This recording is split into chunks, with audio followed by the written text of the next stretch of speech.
inclusion in the Union Territory of Jammu and Kashmir. Various schemes like Tejaswini and Hausla were also inaugurated.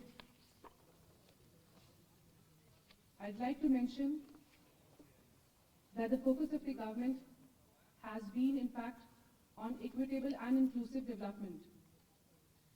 The visit of the Finance Minister is yet another step in this direction.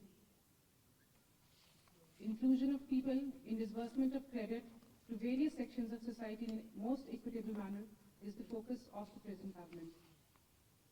With this, I invite Honorable Finance Minister Srimati Nirmala Sitharaman ji to kindly present her address before we can take questions from the media for the press conference today. Madam. Thank you very much. I think since after 2019, this is my first visit. And whilst quite a few work was taken up and also worked with the close coordination with the J&K administration, I've never had an opportunity to explain what we have worked together with them. So in this visit, it was an opportunity to talk to everybody, to explain as to what has been done in the last 2 years. And of course, I was very glad to bring in a Principal Commissioner of IT here. That post is a new enhanced post. And although the Income Tax Department has been present in J&K since 1954, if I remember correct, 54, it has never had a own premises. It has always been on a rented building. And even in that rented building had major difficulties. In 2005, it was considerably destroyed. And therefore now having a own building in its own premises and along with the staff quarters and everything was a major step forward for the CBDT. The CBIC is also in the process of obtaining their own land, building their own building and be able to serve better. So this was a immediate context in which I had to come, launch that building, but also take this opportunity to bring a lot of these schemes which are implemented by the effective governance of Lieutenant Governor of J&K. I was happy to participate in most of them. Very interesting was the interaction with the women entrepreneurs in Srinagar, and that also gave us a lot of ideas of how best we can further have engagement and also serve them with certain portfolios which banks can bring about. Then in Jammu, of course, today from the morning we've had quite a few interactions, also extending several of the schemes for the needy under the Prime Minister's development package which has come, and both the NABARD and also SIDBI have been actually working together with the banks. Now post that meeting in the presence of the LG, I've had a meeting with all the bankers, and the Reserve Bank representative was also present, essentially trying to understand from them if they have a plan to expand banking into J&K. They're all present, but is there a larger planning which is being effected by all the banks put together so that in all districts there's substantial presence of the banks, access is given to the common public. In other words, completely democratize banking and financial inclusion so that not any one is left out. And the credit debit ratio of J&K will have to be optimized. So even that meeting happened. Just for your information, although I'm here and although there's so much to say, I won't load you with too much of me giving the data and also the figures. Instead, I will be sharing with you in Hindi and English a complete what I call an informal, it's not a press release, but a complete data set.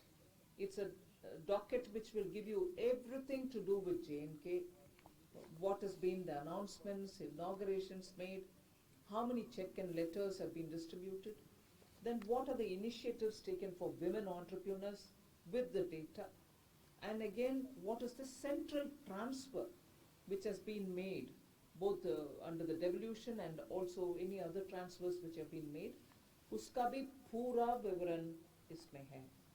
So मैं आपको मौखिक ना बोलना चाह रही हूँ.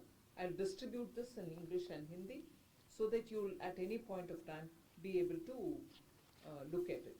And the last page, which is what is the annexure, will give you a complete list of Jan Dhan योजना में क्या हुआ, प्रधानमंत्री जीवन ज्योति बीमा योजना में कितना पैसा गया, कितने लोगों को गया, प्रधानमंत्री सुरक्षा बीमा योजना में क्या हुआ, मुद्रा योजना में क्या हुआ, स्टैंड अप इंडिया में कितने रिकग्नाइज्ड स्टैंड अप्स है, उनको कितना पैसा मिला, ऐसे करके emergency credit guarantee liquidity scheme देश भर में जो चला पैंडेमिक के समय एमएसएमईज को मन में रखते हुए उसमें क्या चला, वो सब भी लेटेस्ट डेटा अवेलेबल है.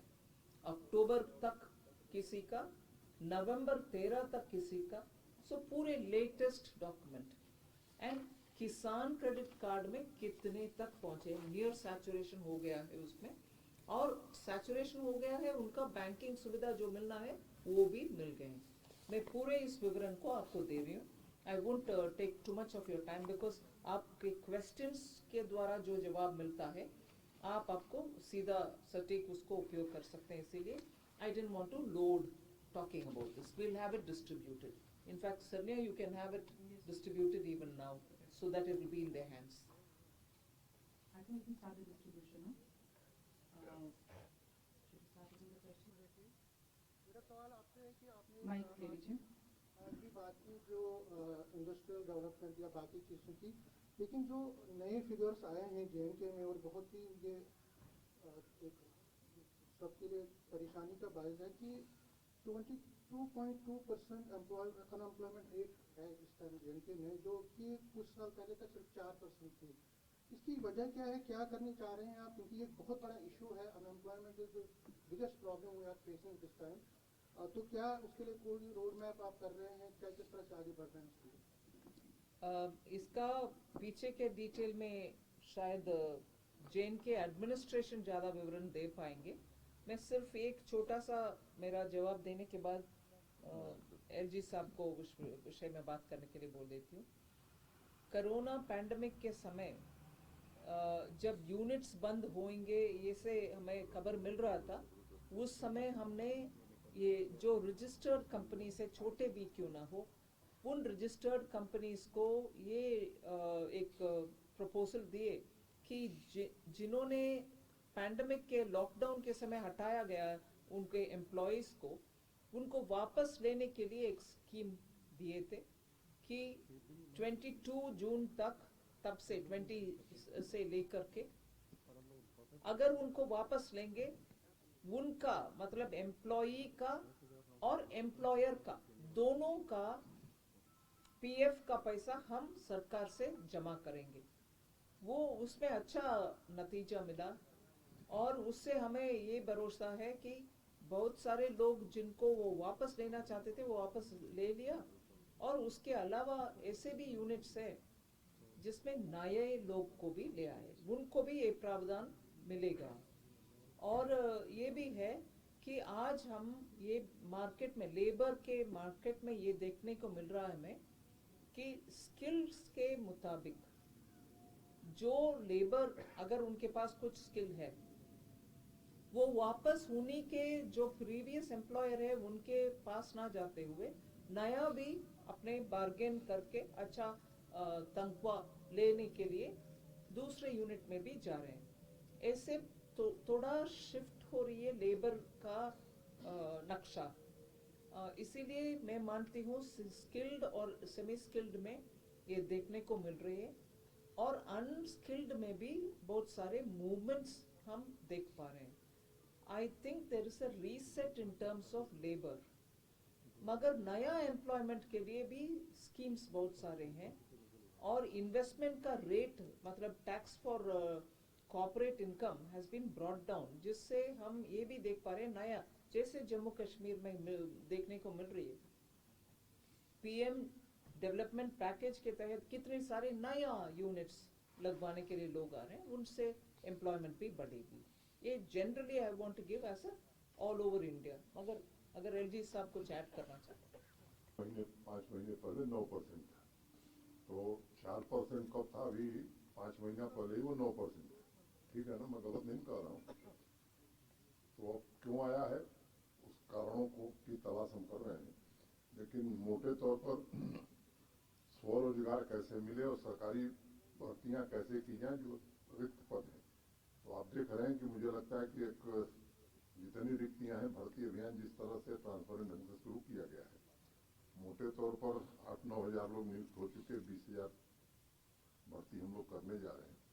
स्वरोजगार के लिए भी एक लक्ष्य हम लोगों ने रखा है कि कम से कम 2 लाख लोगों को आने वाले 3-4 महीने में स्वरोजगार के लिए, मैंने सेल्फ एम्प्लॉयमेंट के लिए ट्रेनिंग भी देंगे, मेंटरिंग भी करेंगे, फाइनेंसिंग भी कराएंगे.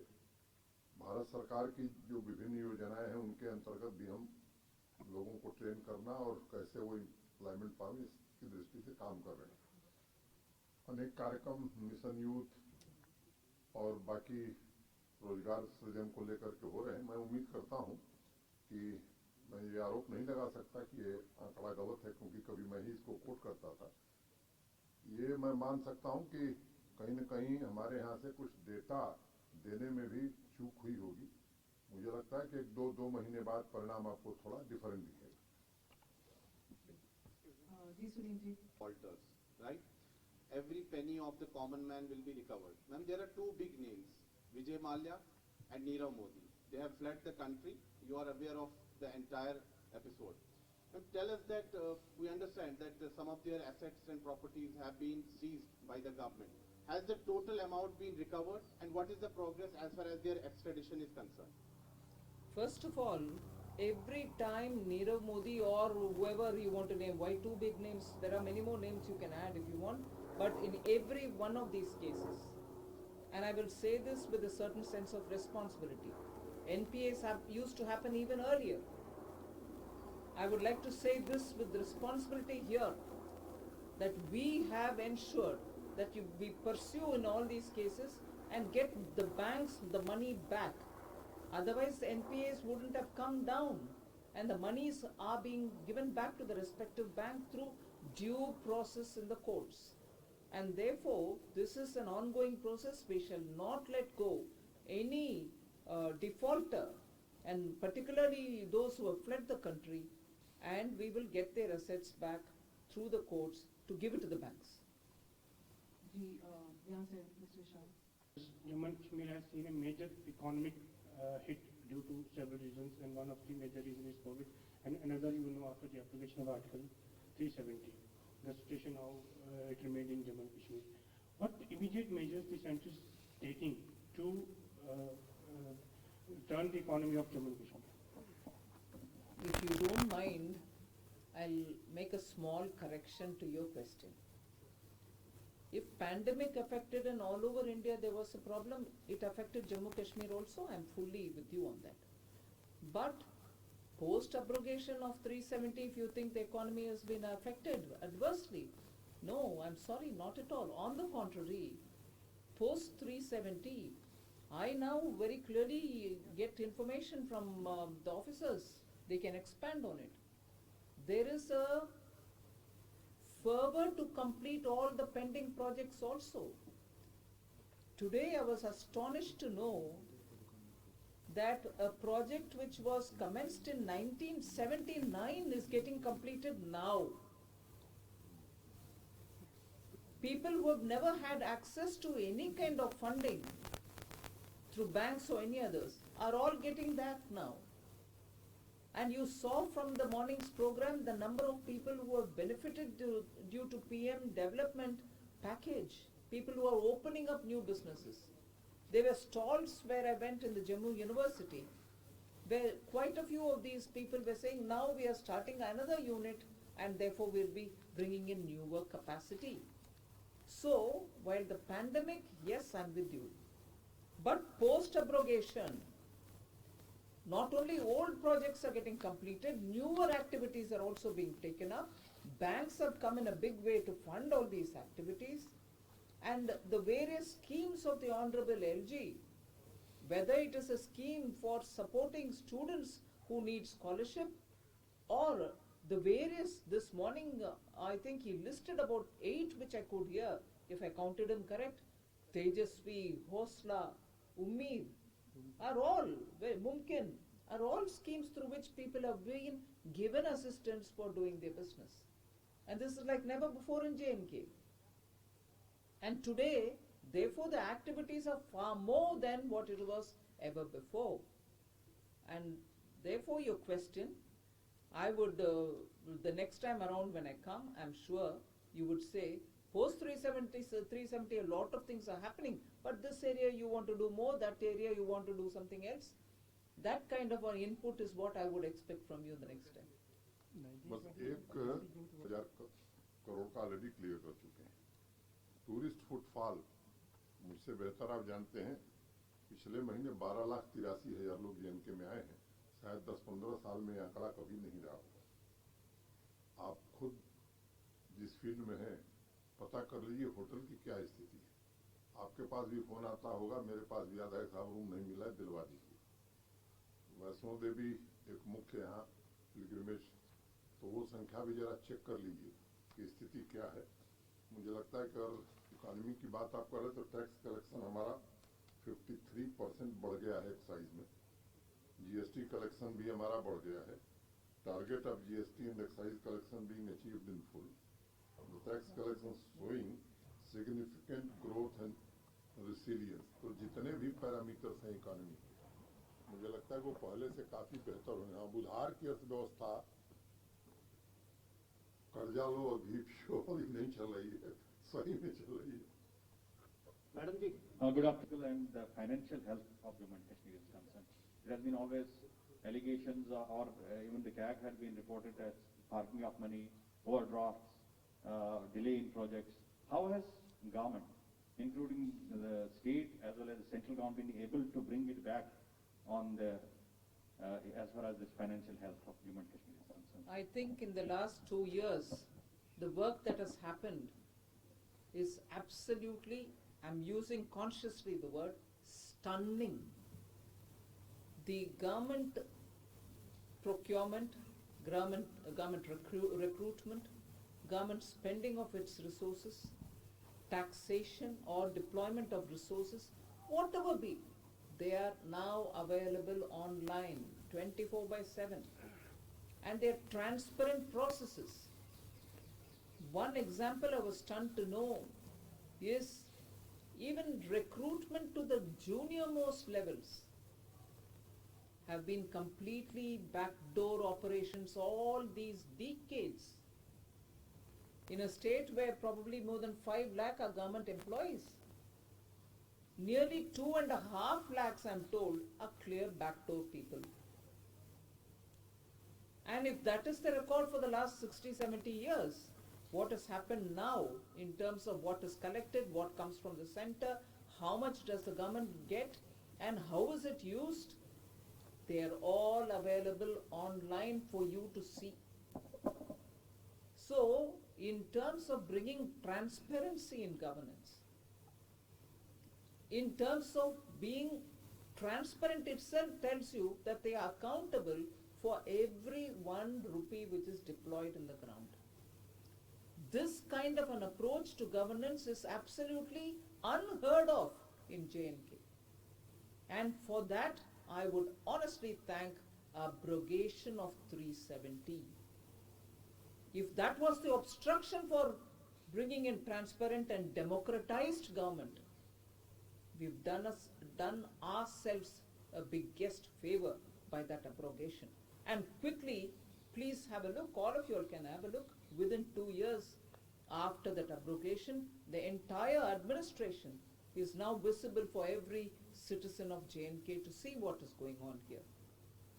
It cannot be a few families oligopoly. Money of the people should go to the people, and it should be in a transparent process. That's what has been achieved in JNK, and I'm very happy to have learnt about it in my last 2 days. Yes, Good afternoon, ma'am. Hi, you have been handling defense, so this question becomes very important to you. In fact, Manish Tiwari has come out with a book where he has said that after 26/11, everybody was expecting India to retaliate, but the government of that day did not show spine. So how you react to that? Because everybody wanted that it's some kind of a covert and overt action from Indian side. But that time the government didn't do anything in this regard. It shows that the government was really weak and timid. So how you react to this? 2611 is under who? 26/11, the book is written by Manish Tiwari. What is 2611? I'm purposely asking you this question. It was an attack on India, a commercial captain. Yes, and who was in power at that time? Obviously, that's why I'm asking you. No, therefore I'm telling you, let it be said here.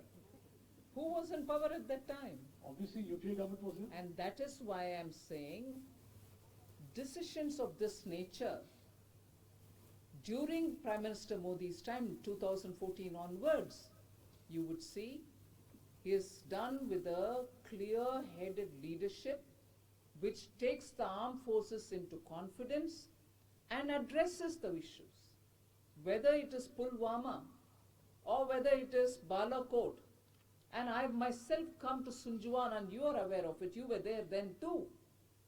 Each one of these places, immediately the administration came to assess for itself and gave the armed forces the fullest right to take an appropriate decision at an appropriate time, as a result of which you saw how India responded to such situations, whereas which was completely absent during the UPA days.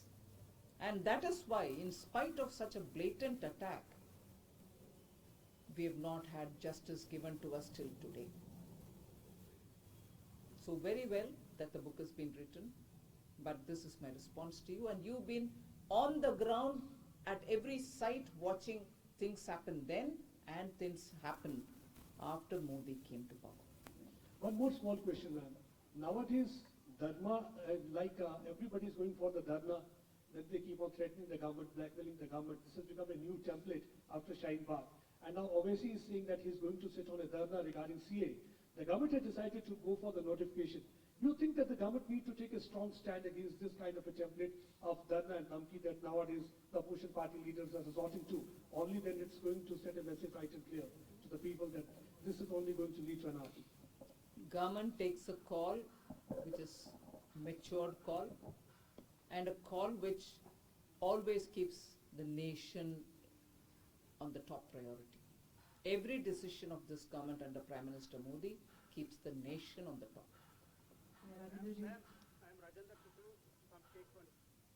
आया है कि अब आप GST 12 से 18 दो slab कर रहे हैं जा रहे हैं, इसके बारे में थोड़ा सा जानकारी। पहले विषय जी, जीएसटी में जो निर्णय तय होता है सिर्फ केंद्र सरकार के नुमाइंदे फाइनेंस मिनिस्टर जीएसटी काउंसिल में बैठता है, इसीलिए वो ले लेते हैं, ऐसे नहीं है। जीएसटी काउंसिल में डिसीजन पूरे राज्यों के उनके वित्त मंत्री जी समक्ष बैठ करके बातचीत करके करते हैं। जो उदाहरण आप ले करके अभी बोलते हैं टेक्सटाइल्स और फुटवेयर में ऐसे कर दिया, बढ़ा दिया, पहले बात, हर बार जब रेट्स में एडजस्टमेंट्स होता है उसका मतलब ये नहीं है कि एंड कंज्यूमर का प्रोडक्ट का दाम बढ़ेगी। मगर इसका एक विषय भी हम समझना चाहिए कि एक वस्तु बनाने के लिए उसके पीछे रॉ मटेरियल से लेकर के बीच बीच में कितने भी वस्तु आते हैं उसको तैयार करने के लिए, उसमें अगर रेट उल्टा सीधा है कि आखिर प्रोडक्ट 5% में और इसका इनपुट 18% में, तो इसका सरकार ज्यादा पैसा नहीं चाहती है, मगर पैसा जितना आती है उससे 2 गुना 3 गुना रिफंड देना पड़ता है, क्योंकि रॉ मटेरियल के कॉस्ट ज्यादा टैक्स में और फाइनल प्रोडक्ट के कॉस्ट कम टैक्स में। इसको इन्वर्टेड ड्यूटी स्ट्रक्चर बोलते हैं। इसको करेक्ट करने लगे और बीच में जो वस्तु आता है उसका रेट ऊपर नीचे जाना है तो कॉन्शियसली जीएसटी काउंसिल में टेक्निकल टीम के साथ बैठ करके तय करते हैं। इसीलिए अगर वो रेट ऊपर नीचे ना करते तो उदाहरण के लिए मैं बोल रही हूँ, पीएलआई स्कीम जो लेबर को मन में रखते हुए चैंपियन सेक्टर्स को हम देते हैं कि इन्वेस्टमेंट ले आओ, आपको प्रोडक्शन लिंक्ड इंसेंटिव आपको देते हैं, वो नहीं आ पाएंगे क्योंकि ये उल्टा सीधा रेट स्ट्रक्चर के कारण उनके इन्वेस्टमेंट में भी दबाव होगा। आखिर वो कमोडिटी भी सस्ते में बिक जाते हैं मगर ये बंद पड़ेंगे यूनिट, क्योंकि वो इस स्ट्रक्चर में काम कर नहीं सकते। इसीलिए हर एक करेक्शन का मतलब ये नहीं है कि अल्टीमेट दाम बढ़ेगी, मगर उसका रिफंड देने में सबको नुकसान है। सरकार को इससे ज्यादा पैसा नहीं आना, मगर जो पैसा मेरे हाथ में से रिफंड के नाते जाता है, क्योंकि ये उल्टा सीधा है, इनपुट का टैक्स ज्यादा है, फाइनल कमोडिटी का दाम टैक्स कम है, इसको करेक्ट करना सही है कि नहीं? और सिर्फ ये इसमें केंद्र सरकार का मन नहीं है, सिर्फ केंद्र सरकार का भागीदारी नहीं है, पूरे वित्त मंत्री बैठ करके बात करते हैं, स्टेक होल्डर से कंसल्ट करते हैं, इंडस्ट्री जो बनाते हैं इस वस्तुओं को वो सब भी बोलते हैं भैया ये ऊपर नीचे रेट नहीं करोगे तो हमें रिफंड भी मिलना मुश्किल हो जाएगा। ये सब बहुत सारे टेक्निकल विषय भी इसमें जोड़ा जाता है। आप इन नजरिया से भी इसको एक बार देख लीजिए, सिर्फ फाइनल रेट के बारे में सिर्फ सीमित ना। Last question. मैं पंकज शर्मा, न्यूज 24। दो सवाल है मेरे। एक महंगाई को लेकर ही है। एक मिनट, आप एक सवाल पूछिए, दूसरे पे पूछे। ठीक है, मैं फिर पहले वाला पूछ देता हूँ। अक्सर जम्मू के लोगों की ये शिकायत रही है कि कश्मीर के मुकाबले उन्हें कम जो है तरजीह दी गई है, उन्हें कम इंपॉर्टेंस दी गई है। आप ये कैसे सुनिश्चित करें, क्योंकि कई प्रोजेक्ट हम देख रहे हैं जिसपे आपने इसका जिक्र किया है, ये कैसे सुनिश्चित करेंगे कि बराबर विकास हो जम्मू और कश्मीर का? दूसरा, जो पैसा सेंटर से आ रहा है उसका सही इस्तेमाल हो। नहीं, बराबर के विषय में ये बात बोलती हूँ, जम्मू को जितना मिलना है उतना और उससे ज्यादा भी मिलने का जितना भी अपॉर्चुनिटी अवेलेबल है उन सब में काम कर रहे हैं एलजी साहब। किसी को एक्सक्लूशन नहीं है, किसी को इससे बाहर रखने का नहीं है, सबको अंदर ले आने के लिए ही है, चाहे वो श्रीनगर हो, वैली हो, जम्मू हो। मगर ये भी है कि हर राज्य के लिए जितना, हर राज्य मतलब हर प्रांत के लिए जितना उस प्रांत के सब डिविजन्स में कितने भी करना है, उन सब में ग्राउंड लेवल में अवेयरनेस बिल्डअप करना भी आवश्यक है। लाइक आज वो स्टॉल सब था ना, आप देखिए जम्मू यूनिवर्सिटी में, उसमें 2-3 जिले का डोमिनेंस ज्यादा लगा। मैं बैंकों से ये बात पूछी और ये बात भी एलजी साहब के सामने बोले, बाकी जिलों में जाओ, उधर भी लोगों के साथ बैठो और उनको अगर वो चाहते हैं वो क्रेडिट वगैरह, उनको वो भी एक्सटेंड करो। ये कॉन्शियसली ये अटेम्प्ट हो रहा है, इसलिए आपके प्रश्न वाजिब है, मगर उसका जवाब ये है कि एडमिनिस्ट्रेशन पूरे उसका कॉन्शियसली सर्व कर रहे हैं। नमस्ते ma'am, Pankaj Khajuria from Republic TV. Madam, my question is that Congress leader Manishankar Aiyar has said that what is the need of spending so much on the security forces, on strengthening the security forces? We are preparing them for war, but what is the need of the same? How do you react to this, ma'am? I wonder if it has got to be reacted at all to. Is it not important for protecting our country? I don't know if there is a straightforward answer which will help. Which will help a leader like Manishankar Aiyar, who's been in the administration, who's been in governance, who's been in party of oldest party of this country. Doesn't he require? Doesn't he understand that we need to protect the country? And for that, in their 10 years, they didn't do much at all. And as a result of which, even that gap is being filled up by us. And all this was discussed even during the debates in Parliament about how the defense ministry under the 10 years of UPA was in hibernation. They didn't do a thing for the country. Today we are spending and spending and spending because we have to make up for all that also. Namaste, ma'am. Thank you very Last much. question, ma'am. Last question. Thank you very much, the Honorable Thank you. Minister has a flight to catch. I request my. Let's go to airport. Thank you. Thank you.